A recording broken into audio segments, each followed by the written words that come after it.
नमस्कार, स्वागत है आपका सिटी पोस्ट यूपी में। अखिलेश यादव का चमन्नी से रुपया बयान, क्या सहयोगी की किस्मत चमकेगी या सियासी नुकसान हुआ?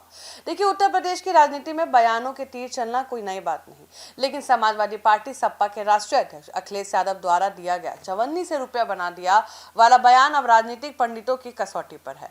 अखिलेश ने बिना नाम लिए राष्ट्रीय लोक दल के प्रमुख जयंत चौधरी पे तंज कसा था, जिससे लेकर अब बसपा प्रमुख मायावती और खुद जयंत चौधरी के समर्थक हमलावर हैं।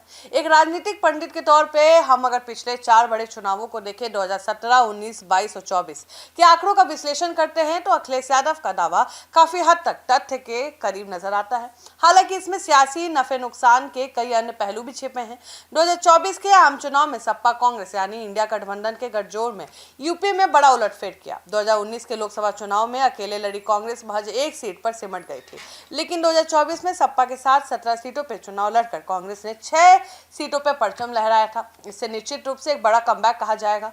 पूर्व भाजपा नेता बाबू सिंह कुशवाहा की जन अधिकार पार्टी को पहली बार जौनपुर से सांसद मिला जब वे सपा के सिंबल पर रहे। हालांकि भदोही से लड़ी तृणमूल कांग्रेस का खाता नहीं खुल सका। 2022 के राज्य विधानसभा चुनाव में अखिलेश यादव ने कई क्षेत्रीय दल को अपने साथ जोड़कर बड़ा प्रयोग किया था। 2017 में अकेले लड़कर रालोद सिर्फ 1 सीट जीत पाई थी। 2022 में सपा से हाथ मिलाने के बाद जयंत चौधरी की पार्टी 33 सीट पर लड़ी और 8 सीट पर जीतकर राज्य की राजनीति में मजबूत उपस्थिति दर्ज कराई।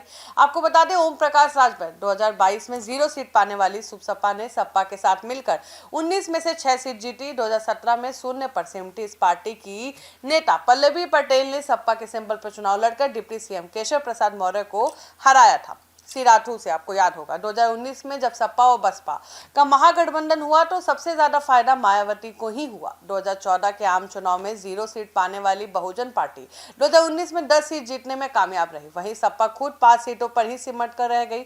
इस चुनाव में सपा का वोट बैंक तो बसपा को ट्रांसफर हुआ, लेकिन उल्टा फायदा सपा को नहीं मिला। आपको बता दें, अगर सपा के साथ जाने पर किसी बड़े दल को सबसे बड़ा नुकसान हुआ है तो वो 2017 में कांग्रेस थी।